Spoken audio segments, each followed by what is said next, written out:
Welcome back to PolePoliticking.com. This is another episode of Wrestling and Hip Hop. Make sure you check us out on YouTube, Amazon, iHeartRadio, 1212 on Place to Be with the wild card J-Spade. How you doing? What up? What up? I'm doing good, man. How you feeling, man? How you feel? I'm great, bro. How you doing? Yo, I'm good. It's really cold. I'm trying to get adjusted to like this this freezing weather out here, man. So Normally we don't get it this cold out here. where you at? Well, right now I'm a little bit outside of Atlanta. Normally I'm in New Orleans, but I'm kind of like working on a project out here. But it's freezing in Atlanta and it's freezing in New Orleans. So I'm trying to get accustomed to this. Normally I don't really feel this around this time of the year. It's a little bit warmer. Yeah, I saw you. I saw you was in this organization called Wildcat Wrestling. So that's in Louisiana too. Looks like it's based. Yeah. Wildcat Sports is a Louisiana-based wrestling promotion. We do a lot of shows in the New Orleans area, and we kind of venture a little bit out too. We did some shows in Philly, some shows in California. We did some shows in Atlanta, well, in Georgia as well too. But our home base is New Orleans, Louisiana. That's Mm. where we run shows at, and that's also where our school is at, where we train. So what year did you say you became a professional wrestler? Yo, I started training. It was like 2012. It was Yeah. right after I graduated from, yeah, right after I graduated out of college. Since I had that out the way, I was like, look, I can like put all my attention on something now. So, I always had it in my mind, let me get out of college first and then pursue wrestling. So, in 2012, I kind of looked for places to train at. Originally, I was trying to go to Houston, go train at Reality of Wrestling. And just kind of like how things was working out as far as my finances and stuff, I was like, man, moving is really gonna be like a huge like financial thing that I have to try to like make up the money for.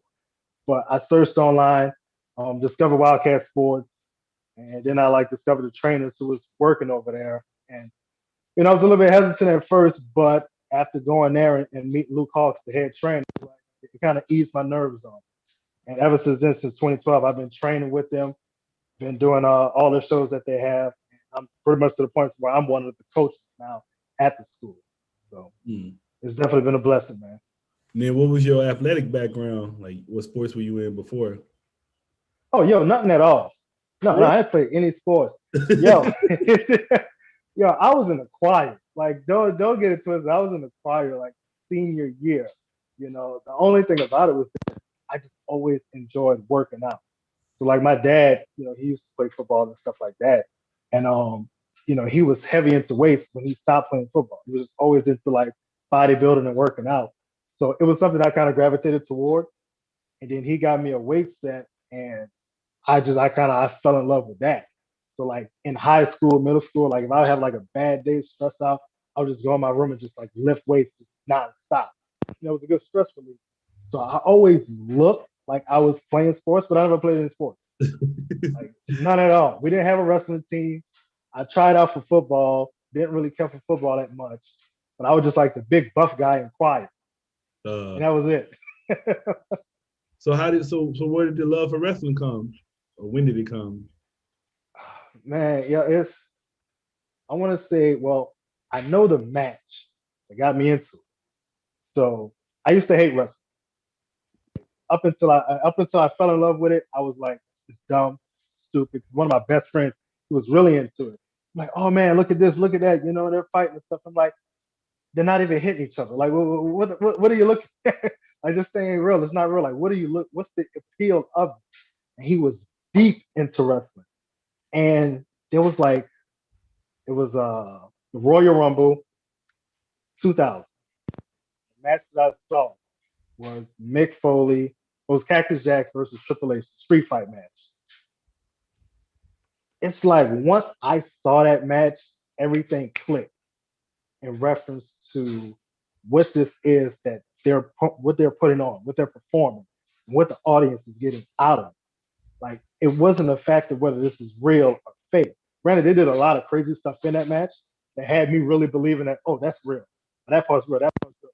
But the thing that got to me is like I finally appreciated the performance and the art. that those two guys were putting on. Growing up, I used to be heavy into like Mighty Morphin Power Rangers. And really, when I kind of like got away from that, wrestling was like another connection for me because it was no different than watching Power Rangers. These guys are performing, putting on a show with one take, one shot in front of a live audience. Like you can't cut it down and edit it anymore. So, I'm looking at these two guys, Russell, Triple H, and Cactus Jack.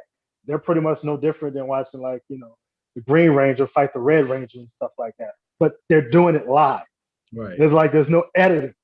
So once I saw that, I started appreciating it more for the performance. It was really no difference than reading comics. Like you have superheroes. Everybody has a special power.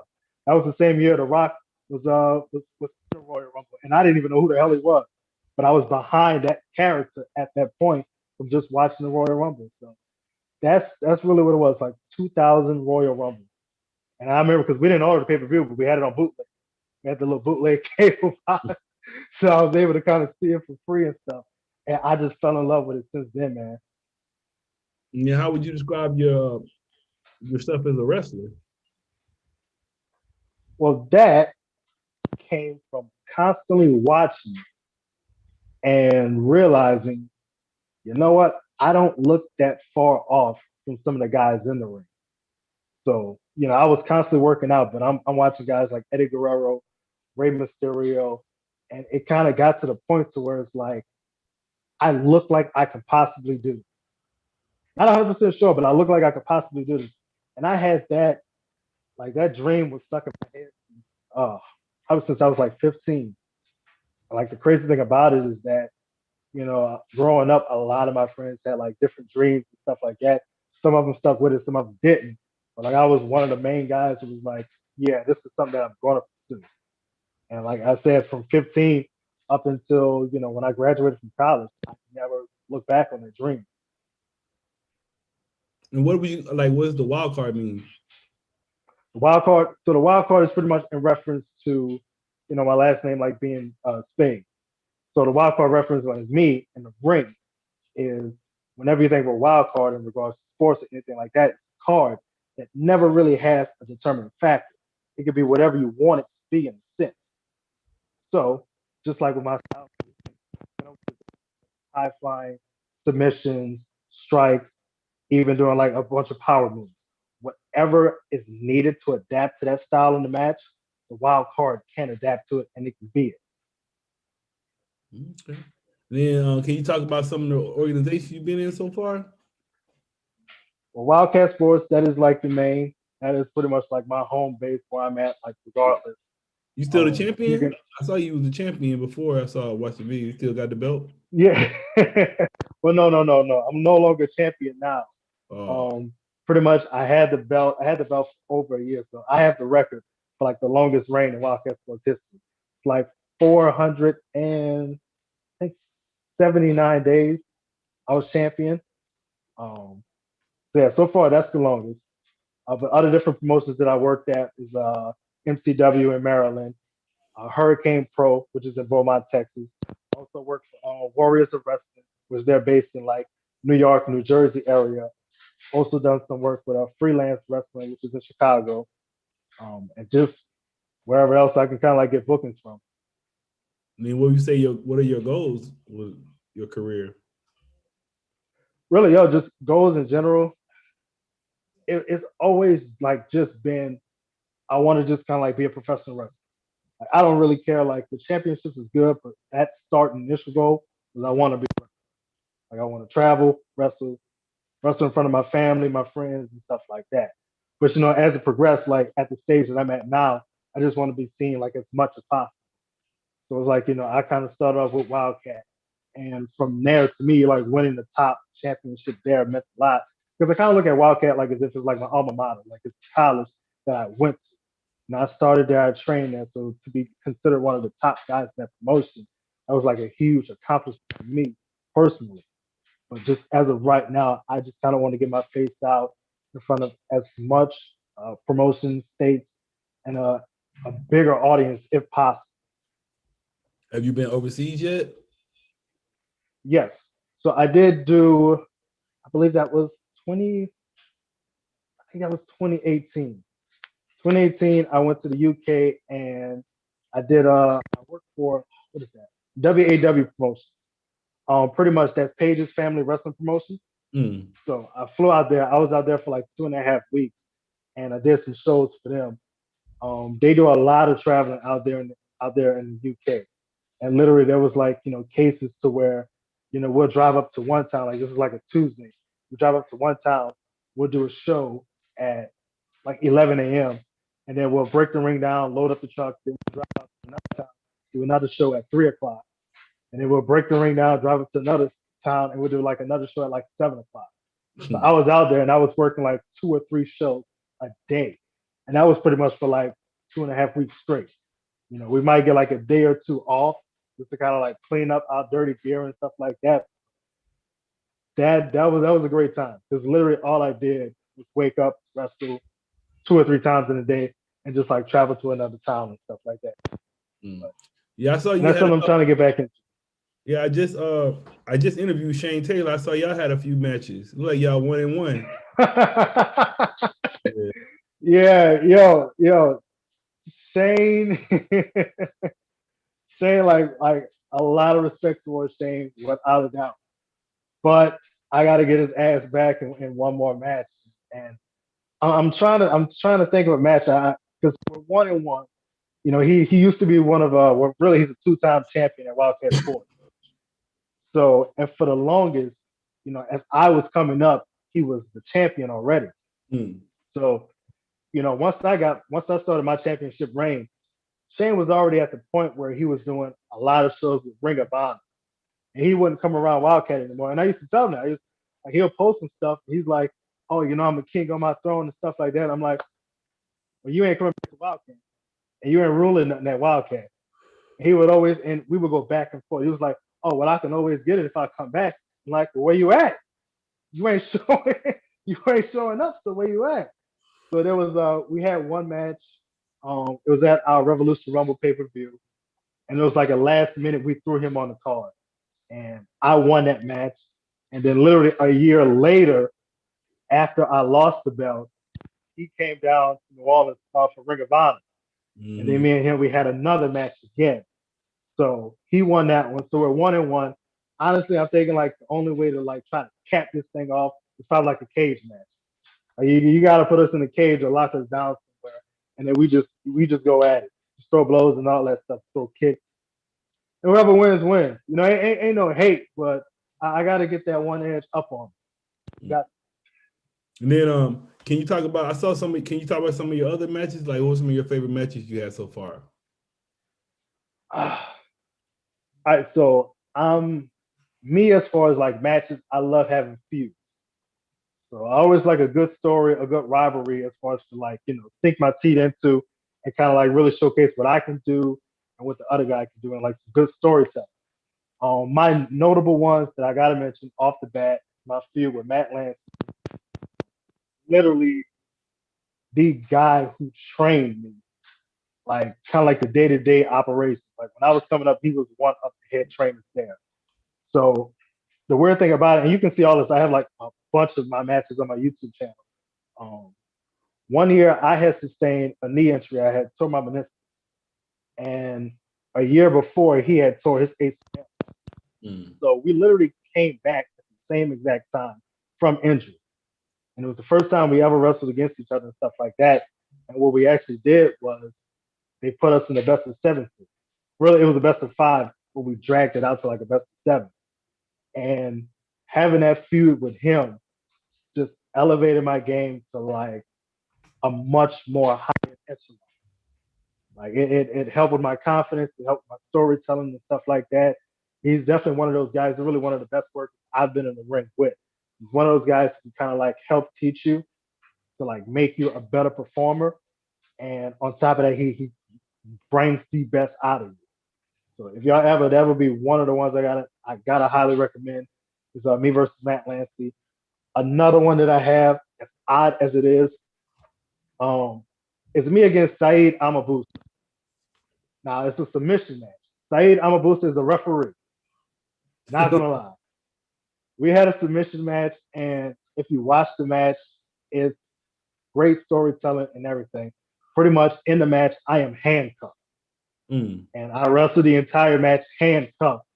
So it gets to the point to where I'm finally able to get out of the handcuff. That was, and that was pretty much from a feud that that came out of another feud because him being a referee, he cost me the title, and he kept interfering in all my matches until I finally got him down in a submission match. And honestly, like the payoff to that match, the crowd was going insane when I finally won at the very end. But that is one match I highly have to recommend. Great storytelling, and just from a physical standpoint, for me being able to wrestle with my hands handcuffed behind my back the whole time. And besides that, another one that's notable would have to be against Luke Hawk, just because of kind of like our little internet bickering back and forth and stuff like that. I have like two matches that I wrestled him with, but every time I wrestle him, it's always fun. There's always like a lot of inside jokes that we kind of tell each other in between the matches and stuff like that, and it's just fun. Like just straight up, it's always fun wrestling him. I said, what's that slime season about? Slime season, man. That's slime season. That is me and like my straight up my slime, Buku Dao. Like that is us as a tag team. Whenever we're wrestling or if we're just doing sketches or whatnot, that's just me and Buku Dao doing whatever the hell it is that we just feel like doing. So slime season is wrestling, the sketches is it's just whatever we feel like we just take out of our head and we just create it, whether it's in the ring or outside the ring. Slime season is me and Buku Dao, which we do have a match that is premiering on Wildcat Sports YouTube channel tomorrow night at 8 o'clock Eastern Time. Me and Buku Dao against Ryan Davidson and Tracy Smothers. Yeah, I saw that. It's tight, Tracy Smothers. I remember back in the day. ECW too. Yeah. You still be walking around with that Confederate flag on and shit. I just like when you little, you don't notice that shit, but now I'm like this fool be walking around with Confederate flag all the time. Hey, and I kick him right in his mouth for that stuff too. The hell out of here with that damn flag. Yeah, that's crazy. I would say, what you think about? Cause I've been watching death matches lately. What you think about death matches? Death matches, I don't like as of right now. I don't know if I would get in one yet. I don't want to say never ever, but I don't know if I would ever get in one yet. I've done like some no DQ matches, some hardcore matches. Like I literally did one. And you can look it up. I did an I Quit match where I was like, dude, I might have took like 20 kendo stick shots. And then there was like one session, like you can look, I'm duct taped to the ropes. And the guy is, again, hitting me with the kendo stick over and over and over. So like, I done did a little bit of extreme type stuff, but I don't know if I'm in that mindset yet for death matches and stuff like that. Like I see it, and there's a few of them that I like, but a few of the older ones that I like. But stuff now, I'm just be going that. I don't know if I'm up to that challenge yet. Yeah, that shit be looking crazy. I know I couldn't do that shit. I was watching the one with you ever saw that one with David Arquette and Nick Gage. Oh, I watched that documentary. I watched that documentary and they kind of like they showed when it happened. Yeah. Like when he had it and then David Arquette kind of like tensed up and got it cut. Yeah. So they showed David go to the back. Like he kind of hopped in his car like he was getting ready to leave. And then he went back in the ring just to kind of finish the match. Like his neck was still just like oozing and stuff. I was like, I mean, I can feel props going back and finishing it. No, dude. I would have said, look, I'm done. I don't even think it's worth it, man, because I'd be like, all the fans gonna be they just gonna be like, you hardcore, and you're the fucking bled out your damn neck. They talk about you hardcore. That ain't worth it. Like shit, you dead and shit. And I commend them dudes for like their pain tolerance is high as hell. But nah, as of right now, I can't see myself there. I can't. Maybe another 10 years I may have a different answer to that question, but not right now. And then what if you could pick any? I don't want you to jinx yourself, but like what top 3 organizations would you want to go to right now? If you can past, future, it can be wherever. It can be past, future, Japan, Mexico, out here, Canada, But wherever. yeah, like I would like to go do some work for New Japan. I haven't been to Japan yet, but like definitely just seeing like how they kind of take like a sport aspect to their wrestling and stuff like that. That's the promotion I would like to go out there and like definitely do some work for. And wait, and this is in no order, so no one, two, three. Nah, this is Yeah, just yeah, just it's just anything. Uh, I mean, other than that, like I know right now Slime who put out he's in MLW. I mean, hey, there's no reason why Slime season can't be in MLW together because I they got a like tag team division. I like them. I like them a lot. Yeah, look, they got a tag team division, and me and Slime, we could just handle that, just get those tag team titles, like just straight up. Uh, other than that, I mean, I would probably toss it up there, like either WWE or AEW, whoever's paying, like whoever's cutting the check. I'll go with that. But that's why I probably say New Japan, MLW with Buku Dao, and whoever's willing to pay the top dollar. So, what are some of your interests outside of wrestling? Outside of wrestling, like a little bit. I'm kind of like dibble dabble like Vista things. So like I do like some comedy sketches and whatnot, just for the hell of it. Just coming up with different ideas. Into comics, so I read comics a lot. Still trying to catch up on The Walking Dead. Definitely read like Ultimate Spider-Man, and I'm trying to kind of finish out the Spawn series. And besides that, hip hop constantly. Um, really, honestly, like I was kind of looking back the other day, like 2020 honestly had some really good, like even though it was kind of like a rough year, there was like some good hip hop releases that year. Oh yeah, people's in the house. Yeah, And yeah, like even if it was a bad year, like Goose was putting out stuff. So like what Benny the Butcher, his stuff came out. And that was my first time listening to Benny. I was like, gosh, that was crucial. Nas dropped. Nas stuff was crucial. Oh man, what else? I think no, Cuddy dropped. I think Cuddy dropped in January, huh? I think Cuddy was January. Either it was late December or early January for Kid Cuddy. Always listen to his stuff. Dude, there was a ton of stuff. Run Jewels, they dropped theirs. That stuff was dope. 21, yeah, 21 Savage, he dropped his. That was dope. y'all like that Like, CD? dude, yeah, yo, and this thing, like, I wasn't really a big 21 fan, but like when I heard that, I was like every song was bumping. Yeah. So and it's weird, like it was a bad year, but like in hip hop sense, there was a lot of albums I was bumping, I was listening to. I'm gonna say, what's But like that I'm picture old. behind you? Like somebody on Oh fire. well, look. Oh yeah, but see somebody else. Hey, look, I'm gonna be honest. This ain't my house. So Oh. so real quick, so I'm out here. I'm working on a TV show, and I'm just pretty much we're like renting out a house. And this is like some of the photography that one of the stunt guys who owns the house. It's just like photography and stuff.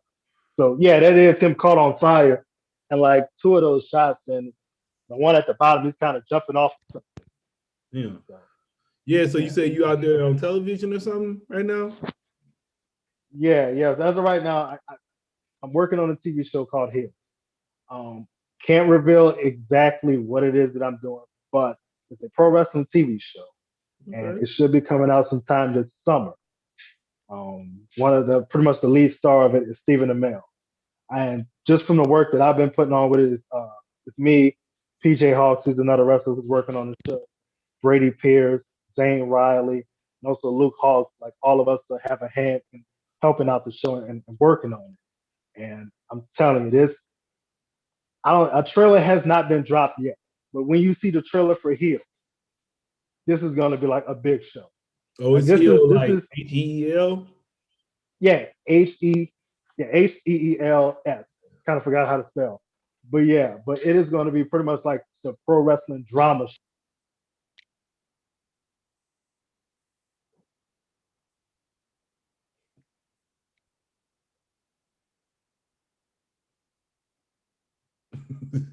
He just went out.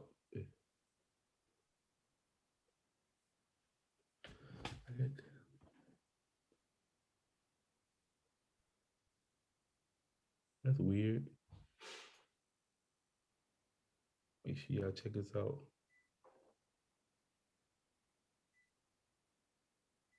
Yeah. There you go. Yeah. I'm sorry about that. I don't know why they got disconnected. It's weird. But yeah, no. When you see the trailer when this drops in the summer, this is pretty much the pro wrestling drama show that everybody wants. I mean, it's if you enjoy the wrestler, the movie, this is just as gritty as that. Mm. I would say, speaking of wrestling, the movie shit, what do you think about that? Far as how they were showing like the grind of being a wrestler, is that pretty much true? You said the grind of the wrestlers. Yeah, you Oh, remember the for movie? yeah. So yo, like granted, that was a little bit before like I got in the business and stuff like Okay. that. But from what I've been hearing, even like some of the small locker rooms I've been in, it's pretty much the equivalent of it. Like as far as like a lot of guys traveling from town to town, the small little pay that you may get or stuff like that, or sell merchandise, t-shirts and stuff like that. It's pretty accurate in like the day-to-day grind. Like if you're working the weekend and stuff like that, a small little indie show, they may have like 20 or 30 people in there, but you still got guys going out there performing like as hard as they can. Like I haven't seen that movie in a while, but I remember when I saw it in the movie theater. Like I was with one of my best friends, and he was sitting there. He was like, "Man, you really want to do this stuff?" I was like, "Yeah." He's like, "Yo, these guys are like, it's like they're not really doing much because there's no WWE, there's no glitz, no glamour, no lights. They're just performing in like a little small hall." He's like, "You really want to work at this small level?" I'm like, "Yes." Like I have my mind set on Yeah, I was gonna it. ask you That's why. yeah, and and like I get a lot of my friends when I was first starting off before I even got into it. It was like, man, you really want to do this? Like, why? Like, it's a dream of mine. Like, this is something I want to chase. And even if I'm not extremely successful, I gotta at least know that I tried and that I pursued. And just so far, I've been blessed and lucky enough, so I've been doing pretty good. I was gonna ask you what song you play before you go out to the ring. Like you Oh, the like song I get ready to go out. Like you got yeah. Oh, hype in the back, yo. It honestly, it kind of depends on like if there's something new that came out that's really hitting, I'll listen to that. Like there was when that Creed movie came out, they had a soundtrack to it, and it mm-hmm. had a song on there called "Killing with Success," and it's like Schoolboy Q, 2 Chains, and I forgot the other dude name.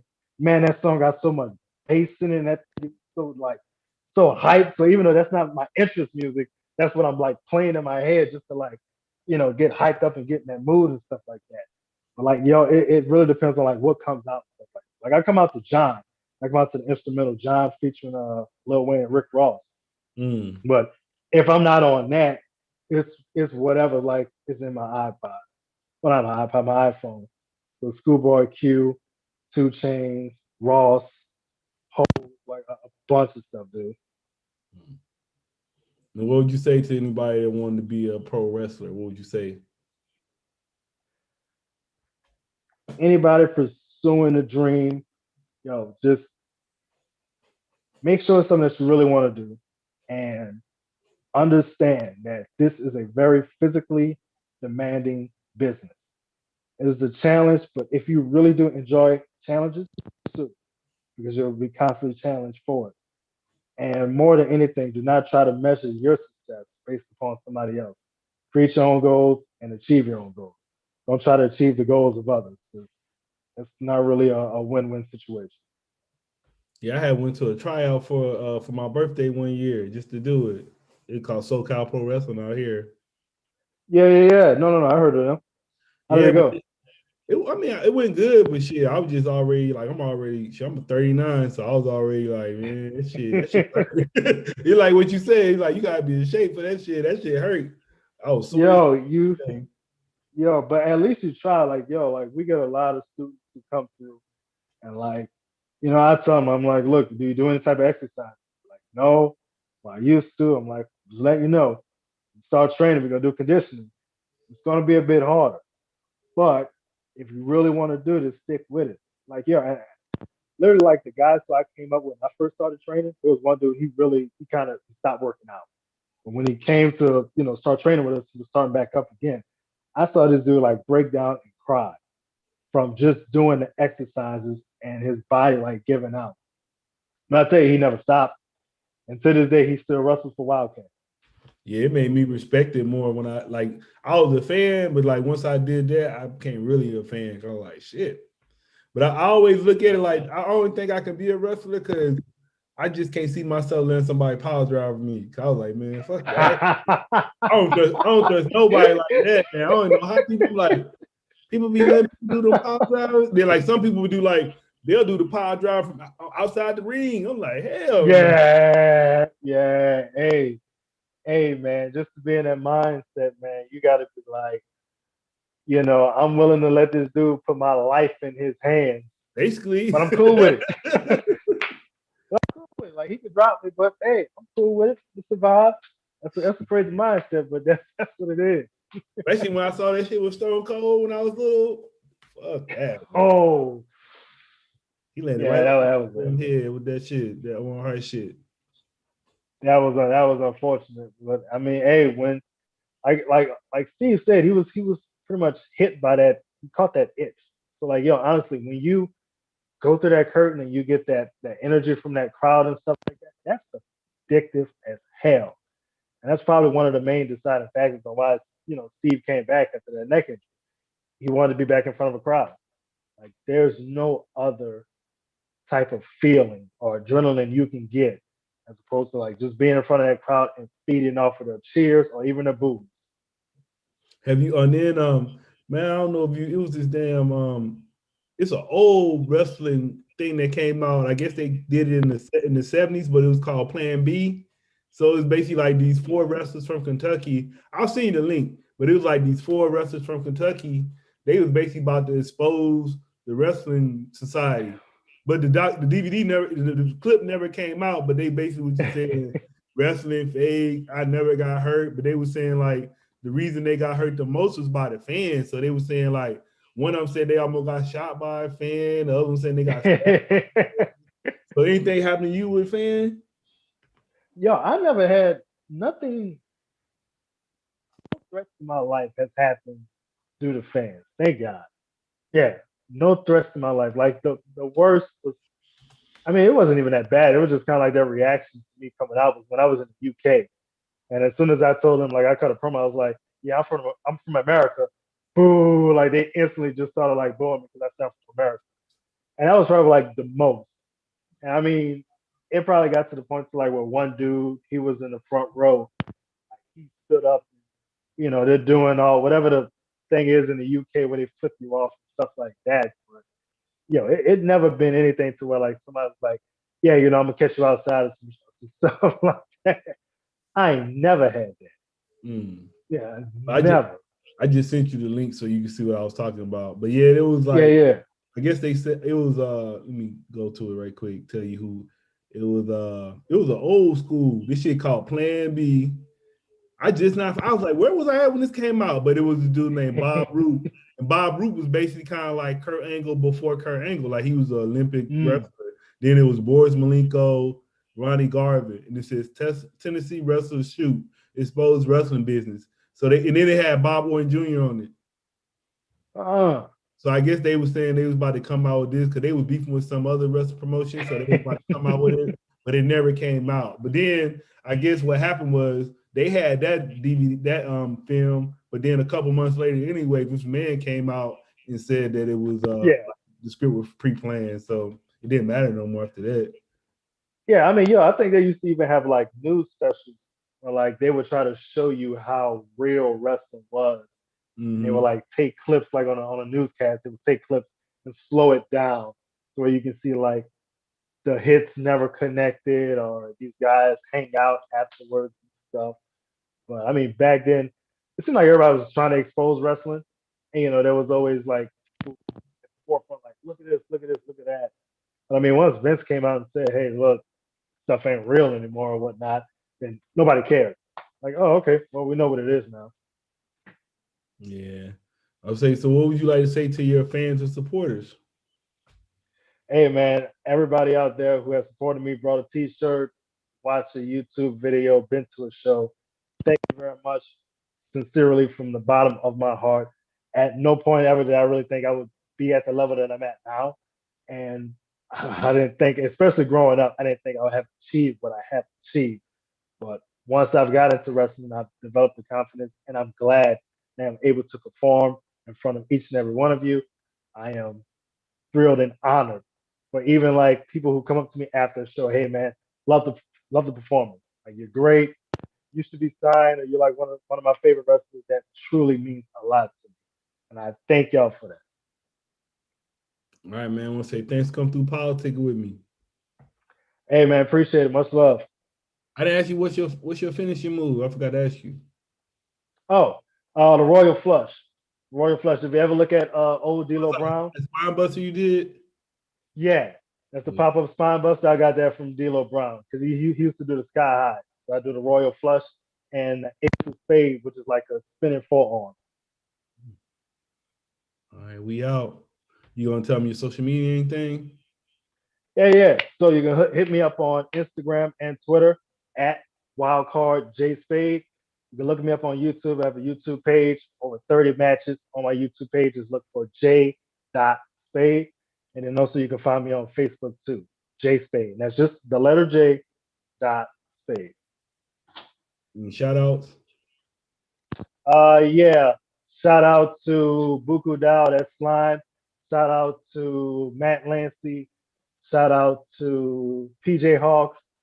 Shout out to the Rat Bastard Luke Hawks. Shout out to Brady Pierce, Zane Riley, and everybody else in NOLA. Shout out to y'all.